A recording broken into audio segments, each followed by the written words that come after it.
SMS এর মাধ্যমে প্রশ্ন এসেছে, যদি কোনো ব্যক্তি তার গুনাহ তার বন্ধুদের সামনে বলে, এর বিধান কি? এটি বলা জায়েজ নাকি না জায়েজ? নিজের গুনাহকে প্রকাশ করা অন্যের নিকট প্রয়োজন ব্যতীত এটা স্বয়ং গুনাহ, এটাকেই নির্ভীকতা বলে। অনেকে বলে না, আমি কারো বাপকে ভয় পাই না। জনসাধারণের একটি বাক্য বাজারি লোকেরা বলে, ভয় পাই না। তো এটি মাআযাল্লাহ, এটাকেই নির্ভীকতা বলা হয়।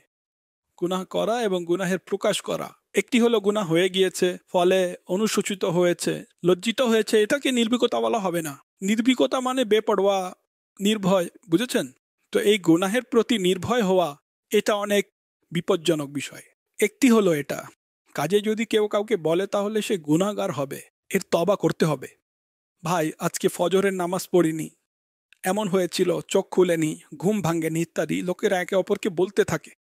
আরও অনেক গুনাহ রয়েছে যা বলার বিষয় নয়, তাও সে লোকদেরকে বলে বেড়ায়। কোনো গুনাহই তো বলার মতো নয়, কিন্তু অনেক সময় অনেক গোপন বিষয়ও বলে ফেলে লোকদেরকে। মাআযাল্লাহ, এটা থেকে তওবা করুন আর এটা থেকে বিরত থাকুন।